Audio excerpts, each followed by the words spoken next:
Hey guys, and welcome back. It has been far too long since I've done an update or a video or anything to do with the 31. Um, I've really been pushed for time. I have been working on it, but the problem is I've been working on it, work's been absolutely mental. I've been working on it literally 10, 15, 20 minutes at a time. So by the time I went to the effort of setting up the camera and doing a piece, doing the video and all that sort of stuff, I didn't have time to work on the car. So I've literally just been finishing work, come out, do 10, 15 minutes worth of stuff, put one plug on, put one bolt in, like literally tiny little things.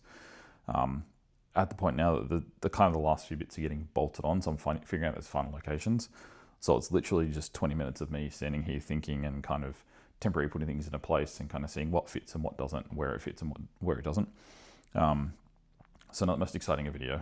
But yeah, we've had a few things kind of happen. So not much has happened interior-wise. That's all still pretty straightforward how it was. We do have switch panel in now. I tell a lie, I have done little bit of wiring. So switch panel is in. So we've got the push to start, ignition, accessories, third one was a spare, sorry. Yeah, so push to start, ignition, accessories, third to spare. The top three push buttons are headlight, hazards, and wipers, and the bottom two are spares. Stereo is going to go into there. Stereo cables are kind of sitting there. And then that's going to be the Haltech panel, which is just temporary at the moment. We did 3D print a mount for the stereo. Sizes are a little bit off. It does fit. It does fit in there. It's a little bit smaller than what I want, just to fill the gap out a little bit nicer. So I just got to kind of tweak that a little bit, and I'll reprint that one at some point. Outside of that, you can see there is a few things happened in the engine bay. So intake is now on and painted, or painted and on. The top half of the intake is now. That got finished painting yesterday afternoon, so that's just drying. Just kind of temporarily sat some of the fittings in there. They haven't been put in properly yet, but that's all kind of painted, ready to go. Today, I'm trying to get the wiring on this side pretty much done. So today, we're going to be working on, and I will film this today, I'm working on the fuel rail.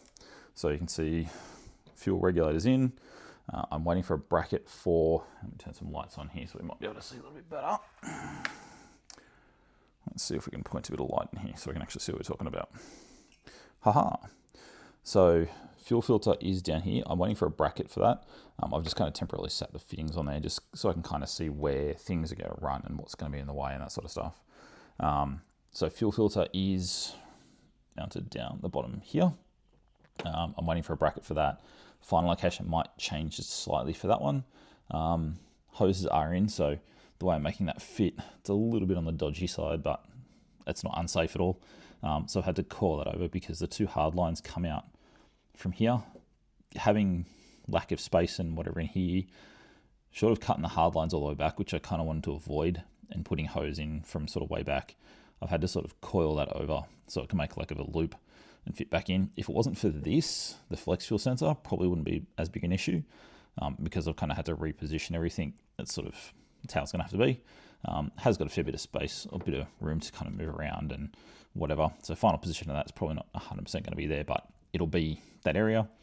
Fuel regs in, just in the middle of doing some plugs for the flex fuel sensor here.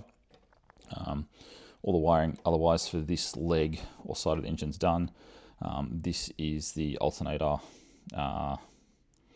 signal wire, or the exciter wire, I think you call it. My brain's kind of scattered at the moment. So yeah, we've got fuel reg in, we've got the oil filter relocation, so you can see the relocator mounts in there. So the oil filter relocation here, the oil coolant and pressure sensors in here, fuel pressure sensors in there. This still has to have a terminal come off, or an AN line come off there and come off the piece on the block to come to oil filter, the oil cooler. That will sit probably at this stage. I'm going to be sitting it kind of in here in front of the intercooler. Intercooler will come up and back a little bit, and there'll be a bit of space in there that can fit it nicely. There is some vents kind of in the front of the bumper there, so it'll get pretty good airflow for that.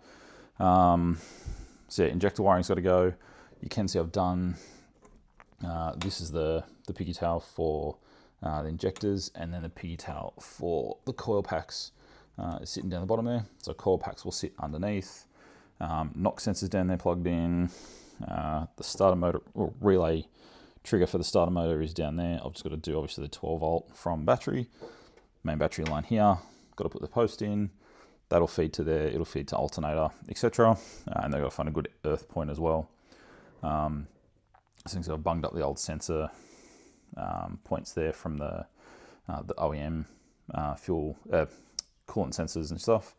So obviously I've got one of the adapter blocks that'll sit in the hose here for the coolant sensor. So that will sit here off out of the way and away from the block so it doesn't get the vibration. But yeah, today we're going to work on fuel rail, getting the injectors in, get the fuel rail all mounted up properly, ready to go. And then I can do the subloom for the fuel, for the injectors, plug that in, and then this is for, so this is going to the coolant sensor, this is going to the air intake sensor, and this big bundle is going to the dry-by wire, which will be down here. Obviously I'm not putting this top bit on until I've done the fuel rail, just to make myself a little bit easier, give myself a little bit more room.